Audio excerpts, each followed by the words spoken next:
এবং এই ব্লকেট কর্মসূচিতেই যে উদ্দীপনা যে সাহস ছিল সেটাই কিন্তু পরবর্তীতে গণভবন যেতে সবাইকে অনুপ্রেরণা দিয়েছে। আজকে তো 7 জুলাই, বাংলা ব্লকেট শুরু হয়েছিল গত বছর।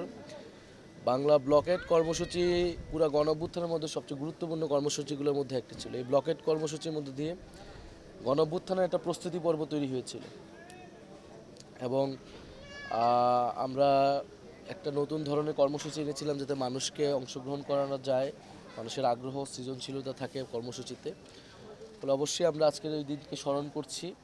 এই ব্লকেট কর্মসূচিগুলো যারা সফল করেছিল সেই সময় তাদেরকে ধন্যবাদ জানাচ্ছি। সেটা বাস্তবায়নের চ্যালেঞ্জগুলো কেমন ছিল ওই সময়? বাস্তবায়নে তো সেই সময় চ্যালেঞ্জ তো ছিলই, কারণ আমরা বাধা পেতে শুরু করেছিলাম। ব্লকেট কর্মসূচিগুলোর মধ্যে হলগুলোতে বাধা দেওয়া শুরু করেছিল, গেট তালা লাগিয়ে রাখা হতো, পুলিশ ব্যারিকেড দিত। ফলে মানুষ ব্যারিকেড ভেঙে, ছাত্ররা ব্যারিকেড ভেঙে ভেঙে কিন্তু এগিয়েছে এবং এই ব্লকেট কর্মসূচিতেই যে উদ্দীপনা যে সাহস ছিল সেটাই কিন্তু পরবর্তীতে গণভবন যেতে সবাইকে অনুপ্রেরণা দিয়েছে।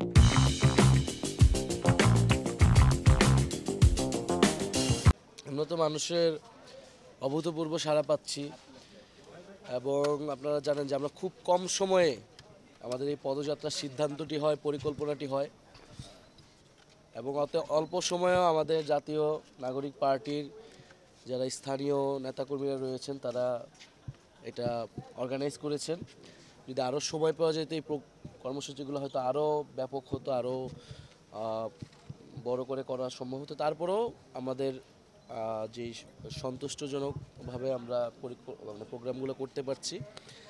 আর সাধারণ মানুষের অংশগ্রহণ অনেক ব্যাপকভাবে বেশি, তরুণদের অংশগ্রহণ বেশি এবং যারা গণঅভ্যুত্থানে অংশগ্রহণ করেছিল তাদের অংশগ্রহণ আছে। আমরা সব জায়গায় শহীদ পরিবারদের সাথে কথা বলছি, আহত যোদ্ধাদের সাথে কথা বলছি এবং প্রত্যেকটা এলাকার প্রবলেমগুলোকে আমরা অ্যাড্রেস করার চেষ্টা করছি। যেহেতু আমরা উত্তরবঙ্গ দিয়ে শুরু করেছি, রংপুর, তারপর রাজশাহী, ফলে রংপুর রাজশাহী বিভাগের জেলাগুলোর সমস্যা কী, এখানে সীমান্ত হত্যা থেকে শুরু করে কিছু কমন সমস্যা আছে সবগুলো জেলারই, আঞ্চলিক বৈষম্য, অর্থনৈতিক বৈষম্যের বিষয়গুলো আছে, সেই বিষয়গুলো আমরা অ্যাড্রেস করার চেষ্টা করছি। একইভাবে আমাদের প্রত্যেকটি জেলায় বা বিভাগে আমরা আগাবো এবং পুরো সামগ্রিক এই যে বাংলাদেশের চিত্রটা এখন পরিস্থিতি নিয়েই আমরা আমাদের ইশতেহারটা তৈরি করব।